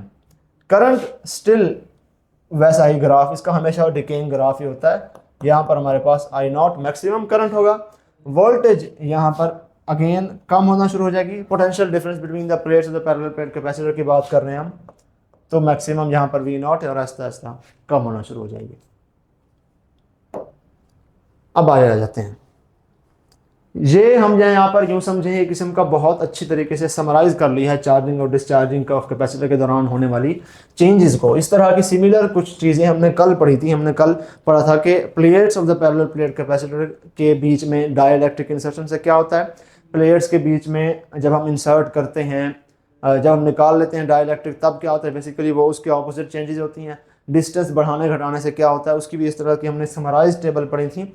I think these tables are very productive, तो इनको कहीं ना कहीं पर नोट कर लीजिए ताकि आखिरी टाइम पर रिवीजन करने में आपको आसानी हो। फिर दोबारा दिमाग के तार छेड़ कर ये सारी चीज़ें दोबारा निकालने में काफ़ी टाइम लगता है। तो अगर आपके पास समराइज चीज़ होगी आपको आसानी हो जाएगी इसको रिवाइज करने में। ठीक है, तो हम देखते हैं कि चार्जिंग के वक्त क्या क्या चेंजेस आती हैं, डिस्चार्जिंग के वक्त क्या क्या चेंजेस आती हैं। चार्जिंग के वक्त चार्ज इंक्रीज होता है, ऑब्वियस सी बात है। डिस्चार्जिंग के वक्त कम होगा।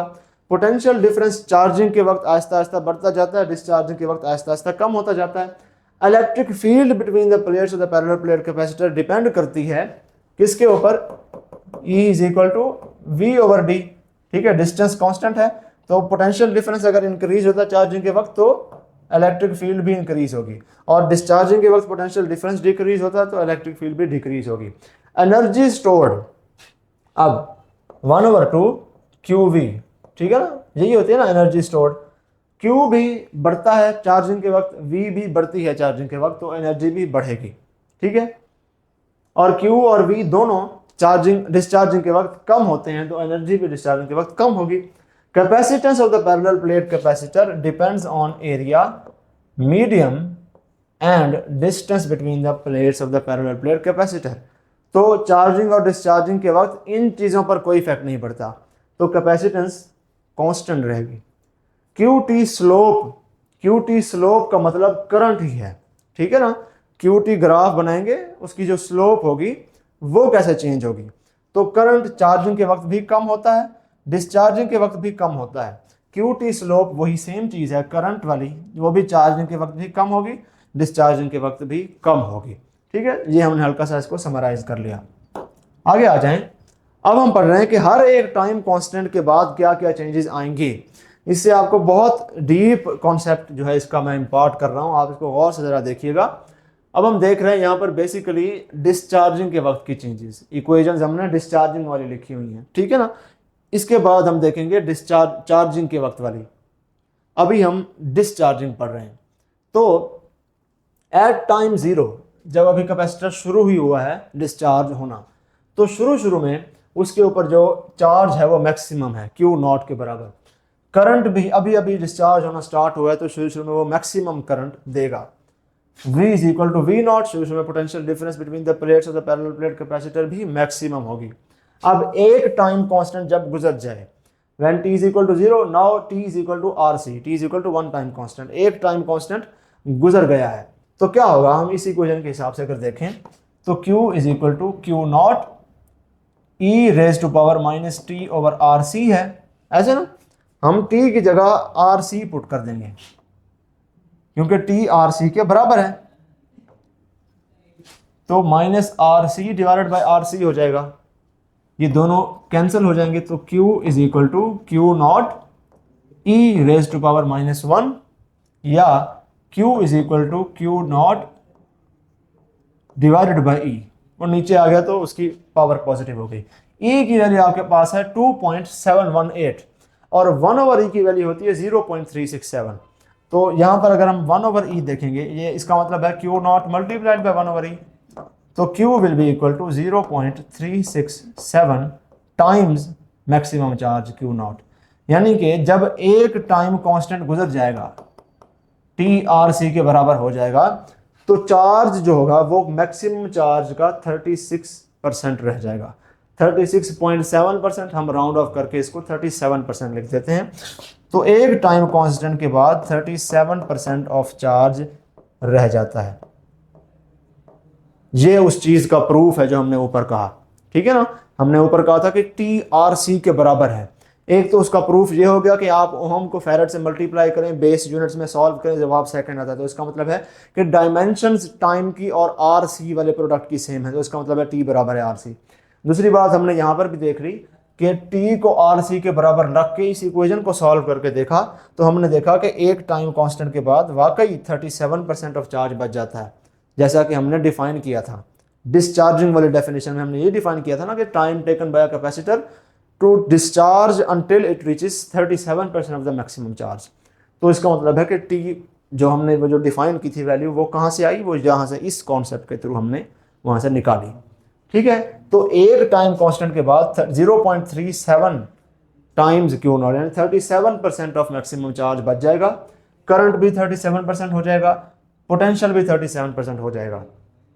एक और टाइम कांस्टेंट जब गुजर जाएगा तो अब आपने क्या करना है, अब आपने यही सारा कुछ अब खुद करना है। आपने T की जगह यहाँ पर 2RC पुट करके देखना है। ठीक है ना, तो क्या होगा कि यहाँ पर -2 आ जाएगा, ये डिनोमिनेटर में e रेज टू पावर 2 हो जाएगा, 1/E स्क्वायर आ जाएगा। इसको सॉल्व करेंगे तो आपके पास जवाब आएगा ये कि अब दो टाइम कांस्टेंट गुजरने के बाद 14% चार्ज बाकी रह गया है। 14% ही करंट, 14% ही potential difference between the plates. 3 time constant गुजरने के बाद 5% चार्ज बाकी रह गया है, पोटेंशियल भी और करंट भी। 4 टाइम कांस्टेंट गुजरने के बाद 2% चार्ज, करंट और पोटेंशियल रह गया है। 5 टाइम कांस्टेंट गुजरने के बाद 1% चार्ज, पोटेंशियल और करंट बाकी रह गया है। ठीक है, तो 5 टाइम कांस्टेंट के बाद अभी भी 1% बचा हुआ है, अभी भी कंप्लीटली डिस्चार्ज ये नहीं हुआ। ठीक है, ये तो हो गया, हमने डिस्चार्जिंग की देख ली। अब आ जाएं आप चार्जिंग के वक्त। हम देखते हैं कि चार्जिंग के वक्त क्या होता है कि अभी चार्ज करना शुरू हुए हैं तो शुरू में ये इसको रिप्लेस करना है। शुरू में चार्ज 0 होता है, करंट भी अभी उसने कोई भी जो शुरू में अभी चार्ज होना स्टार्ट हुआ है तो बैटरी मैक्सिमम करंट जो है ड्राइव करती है, क्योंकि बैटरी का पोटेंशियल बहुत ज़्यादा है और कैपेसिटर का पोटेंशियल बिल्कुल भी कोई नहीं है।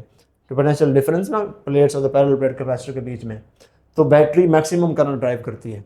और आहिस्ता आहिस्ता जैसे जैसे पोटेंशियल उसका बढ़ना शुरू हो जाता है, अभी तो 0 है, तो फिर बैटरी का जो ड्रिवन करंट है वो स्लो होना शुरू हो जाता है। तो इसलिए अभी शुरू में आई नॉट के बराबर है। ठीक है, अब एक टाइम कांस्टेंट के बाद क्या होगा, अब हमने चार्जिंग की जो इक्वेशंस हैं वो यहाँ पर लगाई हुई हैं, जिसमें 1 minus E raise to power आता है। तो अब हम क्या करेंगे, आप यहाँ पर गौर से एक चीज़ देख लीजिए कि करंट की हमने वही इक्वेशन रखी है, क्योंकि करंट अभी भी एक्सपोनेंशियली फॉल कर रहा है, इसका अभी भी डिकेइंग कर्व ही है। तो करंट की इक्वेशन वही है, बाकी दोनों की हमने चेंज कर दी है। तो एक टाइम कांस्टेंट जब हो जाएगा तो टी की जगह आप लिख देंगे आर सी। ये इक्वेशन किस तरह से बन जाएगी, Q is equal to Q not into 1 minus E raise to power minus R C divided by R C. ये इक्वेशन हो जाएगी। आर सी से आप आर सी कैंसिल कर देंगे, Q is equal to Q not into 1 minus E raise to power minus 1। Q is equal to Q not into 1 minus 1 over e. ठीक है, उल्टा कर दे तो उसकी वैल्यू होगी Q is equal to Q not into 1 minus 1 over e की value होती है 0.367। हमने ऊपर भी बात की थी, Q is equal to Q naught times 1 minus 0.367 होगा तो 0.633 आता है। ठीक है, इसका मतलब है एक टाइम कांस्टेंट जब गुजर जाए, जब हम इस टी को आर सी के बराबर रख लें तो चार्ज जो है वो मैक्सिमम का 63% बच जाता है। अगेन हमारी बात प्रूव हो गई कि हाँ टी आर सी के ही बराबर है, क्योंकि जब हम टी आर सी के बराबर रखते हैं, टाइम कांस्टेंट को आर सी के बराबर रखते हैं, तो वाकई चार्ज बाकी 63% तक अब वो चार्ज हो गया, बचता नहीं है, 63% तक चार्ज हो गया बेसिकली। तो एक टाइम कांस्टेंट के बाद चार्ज 63% ऑफ मैक्सिमम हो जाएगा। करंट अभी भी फॉल ही कर रहा है, तो करंट की वही सारी इक्वेशंस हैं। एक टाइम कांस्टेंट के बाद 37% तक रह गया है। वोल्टेज जो पोटेंशियल डिफरेंस जो है प्लेट्स और पैरेलल प्लेट कैपेसिटर का वो 63% तक चला गया है। 2 टाइम कांस्टेंट के बाद ये 63 से 86% हो गया है। 3 टाइम कांस्टेंट के बाद 95% हो गया है। 4 टाइम कांस्टेंट के बाद 98% हो गया है। 5 टाइम कांस्टेंट के बाद 99% हो गया है। और यही सारी चेंजेस इधर आपको पोटेंशियल में भी रिफ्लेक्ट होती हुई नजर आएंगी। लेकिन ये जो करंट साहब हैं ये अपनी जिद पर अभी भी अड़े हुए हैं, ये वैसे के वैसे हैं। 37%, 2 टाइम कांस्टेंट के बाद मजीद कम 14%, फिर 5%, फिर 2% और फिर आखिर में 1%। ठीक है, तो ये क्या हुआ कि 5 टाइम कांस्टेंट के बाद भी अभी भी 99% तक कैपेसिटर चार्ज हुआ है, 100 अभी भी नहीं हुआ। तो ये हमने चार्जिंग के वक्त की चेंजेस हर टाइम कांस्टेंट की देख ली। आगे आ जाएं। अब हम उसी चीज़ को ग्राफ में डिपिक्ट करके आपको दिखाएंगे ताकि ज़्यादा क्लियर हो जाए। एक्स एक्सिस पर है करंट, ये जो ग्राफ है ये किस चीज़ का है, करंट का है। ठीक है ना, करंट हमें ये एक्स एक्सिस पर ये बता रहा है, और करंट जो है उसका जो कर्व हमने यहाँ पर जिससे रिप्रेजेंट किया हुआ है वो कर्व है ये वाला। ठीक है ना, एक्स एक्सिस वाई एक्सिस पर एट द सेम टाइम हमने क्या किया है, हमने चार्ज को भी प्लॉट किया है जो यहाँ पर लिखा नहीं हुआ, और चार्ज को रिप्रेजेंट करने वाला कर्व जो है वो कौन सा है, वो है ये वाला।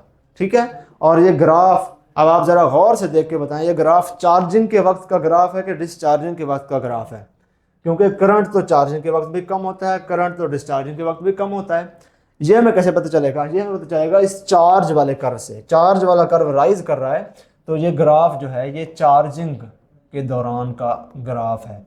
ठीक है, तो ये वाला जो कर्व है डिक्रीजिंग कर्व हमने करंट का बना दिया है, ये वाला जो कर्व है इंक्रीजिंग कर्व हमने चार्ज का बना दिया है। और चूंकि चार्ज बढ़ रहा है इसका मतलब है ये चार्जिंग के वक्त का ग्राफ है। तो अब आप देखें वाई एक्सिस पर हमने टाइम कॉन्स्टेंट्स में टाइम रखा हुआ है, और जो स्केल है इस ग्राफ का वो ये है कि एक्स एक्सिस पर, सॉरी वाई नहीं, एक्स एक्सिस के ऊपर दो ब्लॉक्स रिप्रेजेंट करते हैं एक टाइम कांस्टेंट को। ठीक है ना, यहाँ से यहाँ तक एक टाइम कांस्टेंट है, यहाँ से यहाँ तक दूसरा टाइम कांस्टेंट है, यहाँ से यहाँ तक फिर तीसरा टाइम कांस्टेंट है। ठीक है, तो आप देखें दो टाइम कांस्टेंट तक पहुँचने तक कितना चार्ज हो गया कैपेसिटर, 63%। सीधा ऊपर जाएं, ठीक है, जहाँ पर यहाँ तक एक टाइम कांस्टेंट तक। ठीक है ना, दो ब्लॉक्स तक और एक टाइम कांस्टेंट तक। मजीद दो ब्लॉक्स आगे चले जाएं, एक टाइम कांस्टेंट और गुजर गया, तो अब दो टाइम कांस्टेंट हो गए हैं। अब दो टाइम कांस्टेंट तक ये कितना चार्ज हो गया है, 86% तक। ठीक है, तीसरा टाइम कांस्टेंट गुजर गया, अब ये कितना चार्ज हो गया है, 95% तक। चौथे टाइम कांस्टेंट के बाद 98 और पांचवें टाइम कांस्टेंट के बाद 99 तक ये चार्ज हो गया है। अब यहाँ पर एक क्वेश्चन आता है बच्चों को कि एक कैपेसिटर आधे टाइम कांस्टेंट में कितना चार्ज होगा। अब अगर आपने ये इक्वेशन, अगर इससे आप फेमिलियर नहीं हैं तो आप इस क्वेश्चन पर आकर हो जाएंगे परेशान कि ये क्या पूछ लिया, आधे टाइम कांस्टेंट की तो बात ही नहीं हुई थी, ये तो बेईमानी है।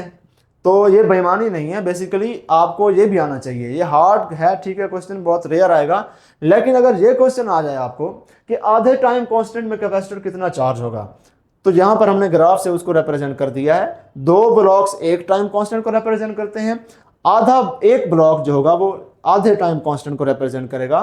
तो यहां पर जो वैल्यू है वो है RC डिवाइडेड बाय 2। ये हाफ टाइम कांस्टेंट में 39% चार्ज होता है। इसको आप वेरीफाई भी कर सकते हैं इस इक्वेशन में। अगर आप T को पुट करें, T is equal to RC/2 put करके अगर आप देखेंगे इस चार्जिंग वाली इक्वेशन में, आपके पास आखिर में यहाँ पर जवाब आएगा Q is equal to 0.39 times Q0। इसको ज़रा कीजिएगा, बड़ा मज़ा आएगा आपको अगर करने में, अगर आप इंटरेस्टेड हैं तो ये काफ़ी अच्छी एक एक्टिविटी होगी आपके लिए। तो आधे टाइम कांस्टेंट में कैपेसिटर 39% चार्ज होता है। और साथ साथ आप करंट देखें, करंट किस तरह से कम हो रहा है कि एक टाइम कांस्टेंट में 37%, दो टाइम कांस्टेंट में 14%, ये तीन टाइम कांस्टेंट में 5% तक हो गया है, 2%, फिर आखिर में 1%। और इसका अगर आपसे कोई पूछे कि आधे टाइम कांस्टेंट में कितना होता है, तो 61% तक ये जो है करंट कम हो जाता है। शुरू से लेकर, शुरू में मैक्सिमम 100% है, 61 तक आ जाता है आधे टाइम कांस्टेंट में। और अगर आपसे कोई चार्ज ड्यूरिंग डिस्चार्जिंग का पूछेगा, तो डिस्चार्जिंग के वक्त चार्ज भी यही डिकेइंग कर्व फॉलो करता है, यही सारी की सारी वैल्यूज होती हैं। आगे आ जाएं, कुछ पॉइंट्स हैं जो आपको आने चाहिए। अभी तक हमने जो पढ़ा बहुत सारे पॉइंट्स हमने उसमें भी कवर कर लिए, लेकिन स्टिल रिवीजन हमें करनी चाहिए और थोड़ा सा समराइज्ड भी है। पहली बात, ये कैपेसिटर कभी भी 100% चार्ज या डिस्चार्ज नहीं होता, ये हम बातों पर भी कई मरतबा कर चुके हैं। दूसरी बात, एक फास्ट चार्जिंग कैपेसिटर जो होगा वो डिस्चार्ज भी उतनी ही जल्दी होगा जितनी जल्दी चार्ज होगा, क्योंकि उसका टाइम कांस्टेंट जो है वो तो सेम ही है ना। टाइम कांस्टेंट क्या होता है कि 63% तक चार्ज होने में कितना टाइम लगता है, और 63% चार्ज लूज करके 37% तक आ जाने में कितना टाइम लगता है। ठीक है, तो अगर एक कैपेसिटर में मैक्सिमम 100 कूलम का चार्ज स्टोर हो सकता है, हमने उसको बैटरी से जोड़ा और हम कहते हैं उसका टाइम कांस्टेंट है 10 सेकंड, तो 10 सेकंड के अंदर अंदर उसका चार्ज जो है वो 63 कूलम हो जाएगा। मैक्सिमम 100 है तो 63 कूलम उसके ऊपर चार्ज आ जाएगा। इसी तरह जब उसको डिस्चार्ज करने लगेंगे तो 100 कूलम शुरू में होगा, और 10 सेकंड के अंदर, जो कि उसका टाइम कांस्टेंट है, 10 सेकंड के अंदर उसका चार्ज 37 कूलम रह जाएगा, 63 उड़ जाएगा। तो जितनी जल्दी चार्ज हुआ, 10 सेकंड के अंदर उसको 63 मिला, उसी 10 सेकंड के अंदर उसने 63 फिर दे भी दिया। तो फास्ट चार्जिंग कैपेसिटर की डिस्चार्जिंग स्पीड भी वैसी ही होती है।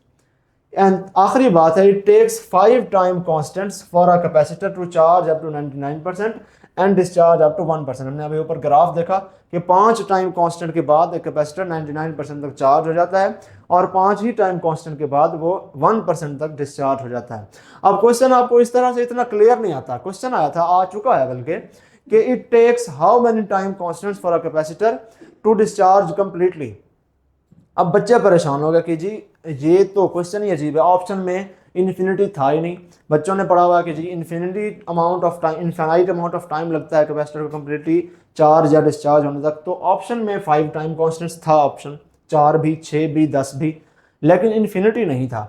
तो बच्चे वहाँ पर कंफ्यूज हो जाते हैं। तो ऐसा है 99% को हम अप्रोक्सीमेट कर ही लेते हैं कि ये कंप्लीटली है, ठीक है ना। आपको चाहे ना भी बताया हो, आपको कंप्लीटली कहा गया हो कि कैपेसिटर कंप्लीटली कितने टाइम कांस्टेंट में चार्ज होता है, तो आप स्टिल 5 टाइम कांस्टेंट को अपना करेक्ट ऑप्शन सेलेक्ट कर लीजिए। 99% इज अप्रोक्सीमेटली 100%। अगला जो पॉइंट है वो ये है कि रेट ऑफ चार्जिंग और डिस्चार्जिंग मैक्सिमम होता है during the first time constant, ठीक है। ये अगर हम ग्राफ देखें तो पहले टाइम कांस्टेंट के वक्त आप देखें बहुत ही जल्दी ये कैपेसिटर जो है वो चार्ज हो रहा है। यहां से यहां तक अगर आप देखेंगे, ये पहला टाइम कांस्टेंट का एरिया है। यहां पर आप देखें कैपेसिटर बहुत जल्दी चार्ज हुआ है। और इतने ही 2 ब्लॉक्स अगले उठा लें अगर, ये वाला सारा एरिया, तो यहां पर आप देखें अब ये कैपेसिटर उतना जल्दी चार्ज नहीं हुआ।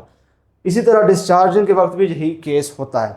सो पहले टाइम कांस्टेंट के दौरान कैपेसिटर की चार्जिंग स्पीड सबसे मैक्सिमम होती है और डिस्चार्जिंग स्पीड भी सबसे मैक्सिमम होती है।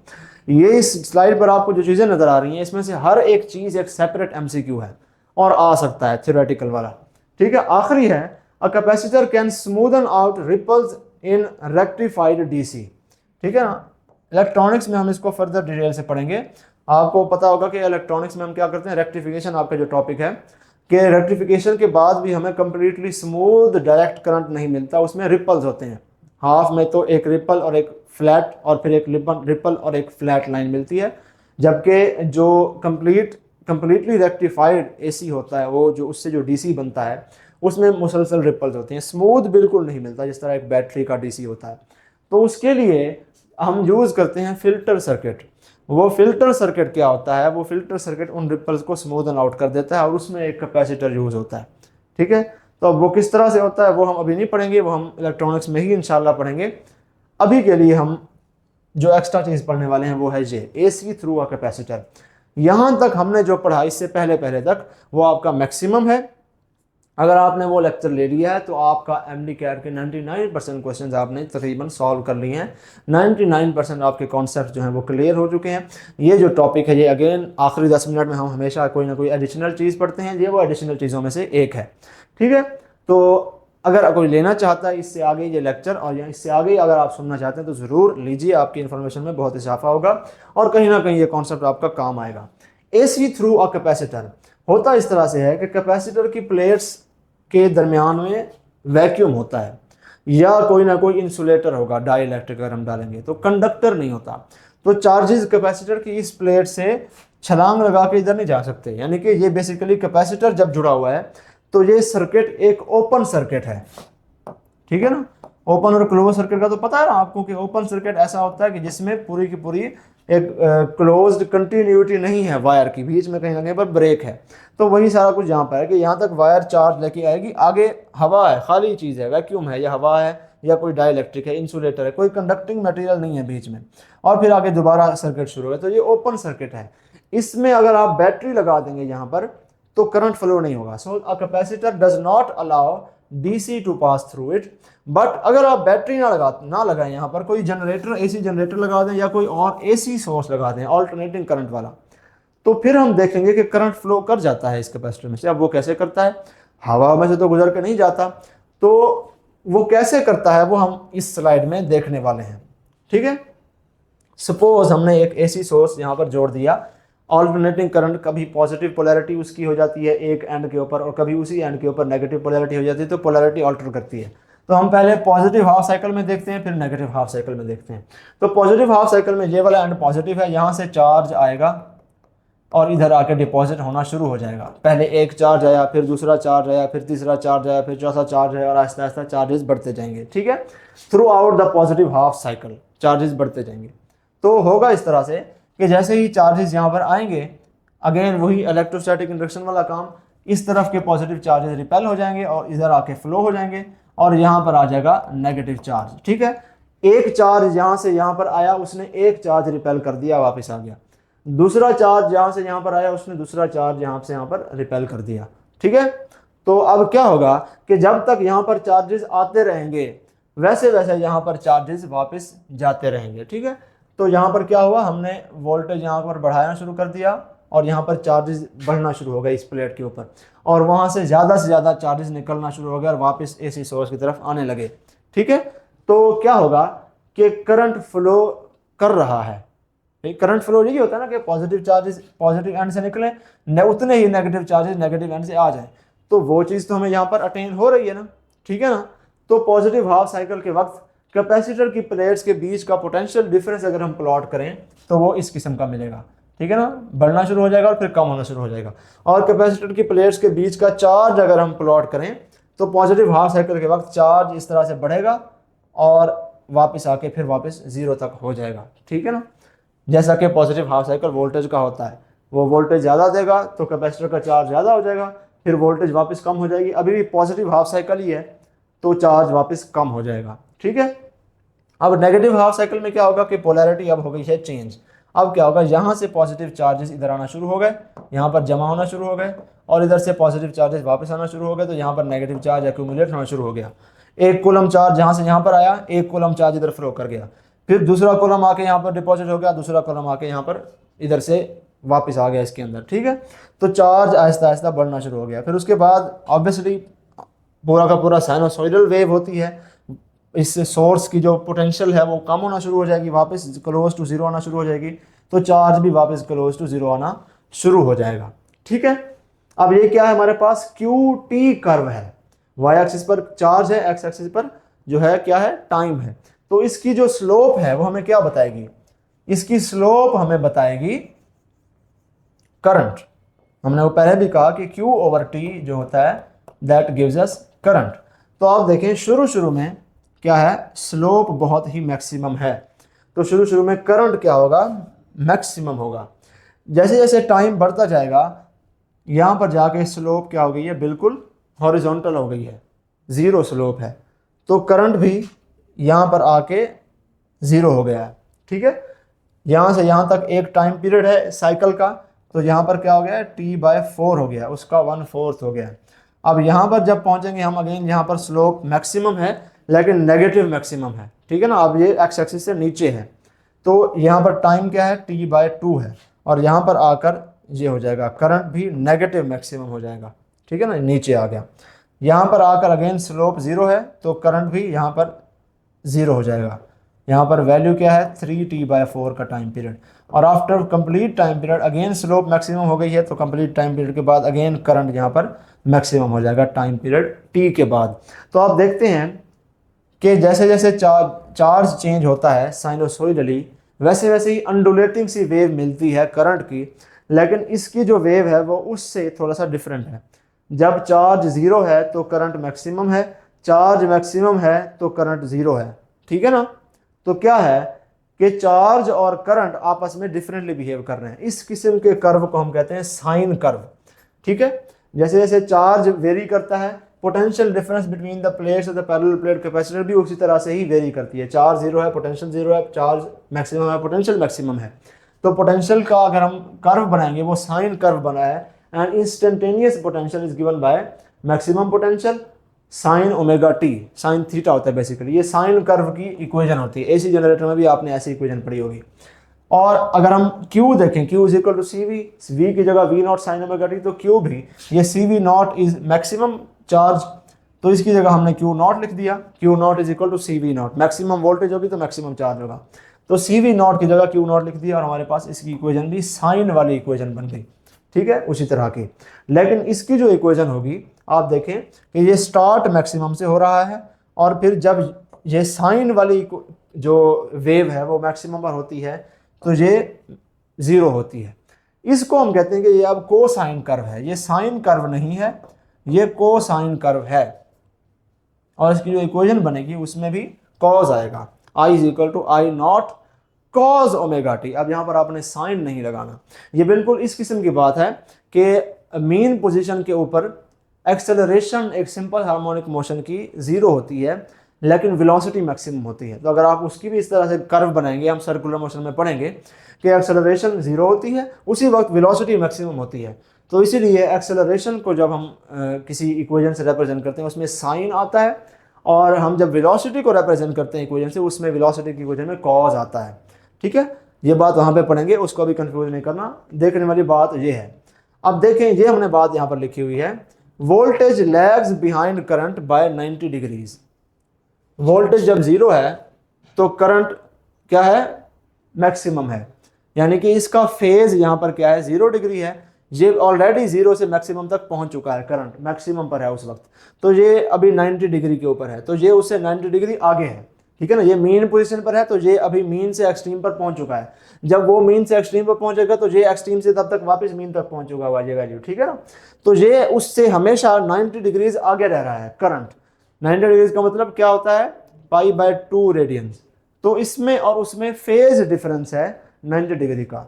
करंट और वोल्टेज में भी इस तरह से हम फेज डिफरेंस कहते हैं, और हम कहते हैं कि कैपेसिटर के थ्रू जब ऑल्टरनेटिंग करंट गुजारा जाता है तो वोल्टेज और करंट में 90 डिग्री का फेज डिफरेंस होता है, जिसमें करंट लीड पर होता है, वोल्टेज लैग कर रही होती है। So voltage lags behind current by 90 degrees.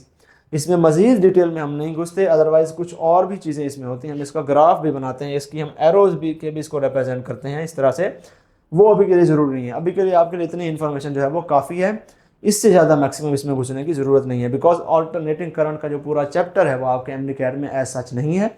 इसीलिए इलेक्ट्रोमैग्नेटिज्म में भी जब मैं इंडक्टर आपको पढ़ाऊंगा सोलिनॉइड वाला, वो वाला back EMF, self induced EMF, उसमें भी हम एसी थ्रू इंडक्टर का इतना ही हल्का सा कॉन्सेप्ट देखेंगे, ज़्यादा डिटेल में हम नहीं घुसेंगे। ठीक है, एक चीज़ इसमें ऐड कर लें, वो होती है कैपेसिटिव रिएक्टेंस। एक कैपेसिटर अपने अंदर से करंट को फ्लो करने की कितनी इजाज़त देता है और कितनी इजाज़त नहीं देता, उसको हम कहते हैं रिएक्टेंस।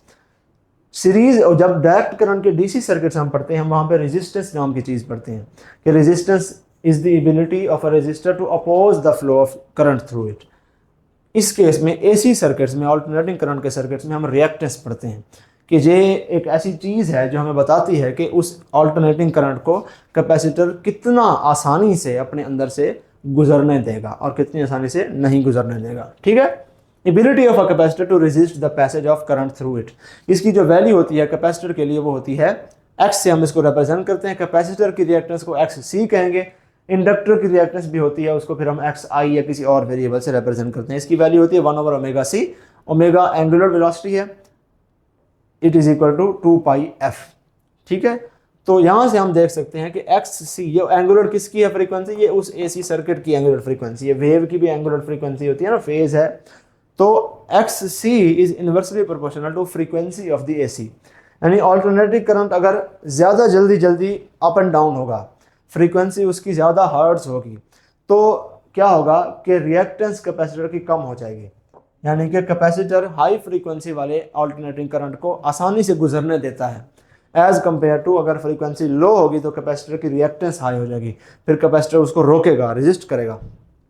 तो अगर हम अज्यूम करें कि ये जो फ्रीक्वेंसी है ये ज़ीरो है, डीसी की फ्रीक्वेंसी ज़ीरो होती है ना, आपने एक करंट जे वाला देखा, फिर एक करंट थोड़ा सा स्लो इस तरह से देखा, फिर एक करंट और भी लो फ्रीक्वेंसी वाला देखा, आप फ्रीक्वेंसी कम करते गए अंटिल आपको स्ट्रेट लाइन मिल गई। ये स्ट्रेट लाइन डीसी की होगी, इसकी फ्रीक्वेंसी ज़ीरो है। ठीक है ना, 0 साइकिल्स पर सेकंड। तो अगर हम फ्रीक्वेंसी ज़ीरो कर देंगे तो क्या हो जाएगा, ये रिएक्टेंस जो है बहुत ही हाई हो जाएगी, क्लोज टू ज़ीरो कहते हैं, ज़ीरो नहीं कहना इसको, क्योंकि ज़ीरो पर डिवाइड करेंगे इनडिफाइन हो जाएगा। तो हम कहते हैं कि if the frequency approaches to zero, तो एक्स सी यानी कि रिएक्टेंस अप्रोचेज टू इन्फिनिटी, ये बहुत कम हो जाएगा तो ये बहुत ज़्यादा हो जाएगा। ठीक है ना, तो मतलब अगर हम डीसी फ्लो करेंगे, इसकी फ्रीक्वेंसी बिल्कुल ज़ीरो है, तो उसके लिए रिएक्टेंस जो है कैपेसिटर की बहुत हाई होगी। दिस इज द रीज़न, ये प्रूफ है इस बात का कि कैपेसिटर डीसी को अपने अंदर से फ्लो नहीं होने देता। अब एक सवाल है आप लोगों के लिए, जो समझें ये एक असाइनमेंट हो गई आपके लिए, इसको हम ग्रुप में डिस्कस करेंगे। मैंने यहाँ पर बात की कि एसी होता है, अगर आपने गौर से सुना होगा तो आपको ये बात वहाँ पर पता चली होगी, सवाल आया होगा आपके जहन में कि ऑल्टरनेटिंग करंट है, इसने पॉजिटिव चार्ज दिया, पॉजिटिव चार्ज यहाँ पर आ गया, इलेक्ट्रोस्टैटिक इनर्शिया से नेगेटिव चार्ज आगे चला गया, नेगेटिव चार्ज इधर आके फ्लो कर गया, तो हम कहते हैं ठीक है चार्ज फ्लो कर रहा है तो करंट है। इसका मतलब है AC अगर जोड़ देंगे कैपेसिटर के साथ तो करंट फ्लो करेगा। हमने यही बात की ना। तो सवाल यह है कि जब हमने कल वाले लेक्चर में पढ़ा, हमने पढ़ा कैपेसिटर भी तो इसी तरह से चार्ज स्टोर करता है कि आप उसको DC यहाँ पर अगर बैटरी भी जोड़ देंगे तो वो पॉजिटिव चार्ज यहाँ पे देगी, इलेक्ट्रोस्टैटिक इंडक्शन होगी, नेगेटिव चार्ज आगे से वापस इस तरफ आ जाएगा। तो AC भी तो करंट फ्लो करता है, DC भी तो करंट फ्लो करता है, दोनों को ही फिर इसमें से गुजरना चाहिए। तो फिर हम क्यों कहते हैं कि capacitor only allows AC to pass through it but not DC to pass through it? इसकी एक वजह है, इसकी एक वजह यह है कि कैपेसिटर की पॉजिटिव प्लेट के ऊपर जब तक चार्ज आता रहेगा, यहाँ पर एक सोर्स है, AC सोर्स है, इसने यहाँ पर चार्ज दिया, एक चार्ज दिया, यहाँ से एक चार्ज वापस आ गया, इधर एक नेगेटिव आ गया, दूसरा चार्ज दिया, यहाँ से एक दूसरा चार्ज आके इधर आ गया, नेगेटिव चार्ज हो गया। ठीक है, अभी आप इस वीडियो को पॉज करें, खुद सोचें इसका जवाब और फिर उसके बाद वीडियो को देखिएगा। हम फिर मजीद इसको अगर ना समझ आई तो ग्रुप में भी डिस्कस कर लेंगे। ठीक है, फिर एक और चार्ज आ गया, फिर एक और चार्ज, यहाँ पर नेगेटिव चार्ज आ गया, तो करंट फ्लो करता रहा। चूंकि ऑल्टरनेटिंग करंट है, ये मुसलसल चार्जेस कम बढ़ाता, कम करता, बढ़ाता रहता है। तो जब तक ये कम करता बढ़ाता रहेगा, उसी तरह से यहाँ पर चार्जेस आते और वापस जाते रहेंगे, आते और वापस जाते रहेंगे। ऑल्टरनेटिंग करंट भी इस तरह होता है ना कि चार्ज पहले यूँ फ्लो कर रहा है करंट, फिर यूँ फ्लो करता है, फिर यूँ फ्लो करता है करंट, फिर यूँ फ्लो करता है करंट। तो ये जैसे जैसे चार्जेस बढ़ाता रहेगा, यहाँ पर जब इस तरह से फ्लो करेगा चार्जेस बढ़ाता रहेगा, इधर से चार्ज आते रहेंगे, फिर उल्टा फ्लो करना शुरू कर देगा, फिर इधर पॉजिटिव चार्ज देना शुरू कर देगा, इधर से पॉजिटिव चार्ज आना शुरू हो जाएंगे। तो ऑल्टरनेटिंग करंट उसी तरह से ही फ्लो कर रहा है एज इफ रेजिस्टर होता है। यहाँ पर लगा दें सोर्स, ठीक है, तो क्या करेगा, यहां से पॉजिटिव पर आके डिपॉजिट हो जाएगा, नेगेटिव चार्ज इधर आ जाएगा, तो तब तक तो करंट इसमें से फ्लो करता रहेगा। करंट, इस करंट का बाकायदा ग्राफ भी पढ़ा, डिस्चार्जिंग उस वक्त DC सोर्स, ठीक है, तो करंट फ्लो करता है, लेकिन जब तक करता है जब तक ये पॉजिटिव वाली प्लेट के ऊपर चार्ज मजीद डिपॉजिट हो सके। ये अगर 10 वोल्ट है तो ये 10 वोल्ट तब तक इसके ऊपर चार्ज चेंज करती रहेगी, चार्ज चेंज करती रहेगी, जब तक प्लेट्स के दरमियान का पोटेंशियल 10 वोल्ट था। जब 10, अब मजीद से फ्लो होके इधर आना बंद हो गया है, चार्ज यहां से फ्लो होके इधर आ गया है, तो यहां से फ्लो बंद हो गया है, तो रुक गया। तो डी ट्रांजिएंट फ्लो कर, यहां पर भी ले सकते हैं। एक MCQ इसी तरह का आपको बता ही दूं आज, इसमें से आपको किस तरह से कंफ्यूज किया जा सकता है। सर्किट आपको बना के देते हैं वो कि जी ये पॉजिटिव टर्मिनल है बैटरी का, ये नेगेटिव टर्मिनल है, यहाँ पर एक स्विच है, की है, स्विच अभी ओपन है तो सर्किट ओपन है, यहाँ पर एक कैपेसिटर है और इधर से ये नेगेटिव टर्मिनल के ऊपर जुड़ा हुआ है। ठीक है, सवाल होता है कि व्हेन वी क्लोज द की, तो आप बताएं, यहां पर वो लगा देते हैं एक एमीटर करंट वाला जो करंट को मेजर करता है। सवाल ये होता है कि व्हेन वी क्लोज दिस की के, ये की के है, ये कैपेसिटर C है, ये एमीटर A है और ये है बैटरी विद वोल्टेज V। सवाल होता है कि look at the diagram carefully and tell when we close the key what will be the deflection of this ammeter. इस तरह से क्वेश्चन आपको बना के, और मैं दूंगा भी ये क्वेश्चन इंशाल्लाह आपको, और अगर फिर किसी ने गलत किया तो फिर आपने खैर बनानी है, आपने ये क्वेश्चन फिर गलत नहीं करना, मैं बता रहा हूँ। ठीक है, तो क्वेश्चन होता है कि आप बताएं, जैसे ये की आपने बंद की तो इस एमीटर का डिफ्लेक्शन क्या होगी। तो बच्चे ऑप्शन में होता है 0 मैक्सिमम, या कोई वैल्यू दी जाती है, या नॉन ऑफ दिस दिया जाता है। ठीक है, तो या आपको कहा जाता है कि non zero, zero, non zero, infinity, none of this. तो बच्चे उसका जवाब लगाते हैं 0, क्योंकि बच्चों ने तो पढ़ा होगा कि DC तो कैपेसिटर में से फ्लो ही नहीं करता, कैपेसिटर में से तो सिर्फ AC ही फ्लो करता है, तो सवाल हो जाता है गलत।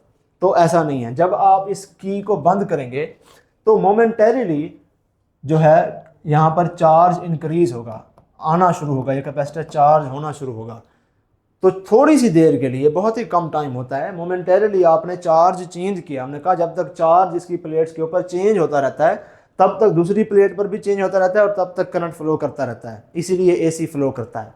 तो थोड़ी देर के लिए इस डीसी की वजह से ही सही, लेकिन अभी ज़ीरो करंट है तो फिर थोड़ा सा बढ़ता है, तो चार्ज भी थोड़ा सा ज़ीरो है तो थोड़ा सा बढ़ के फिर कांस्टेंट हो जाएगा।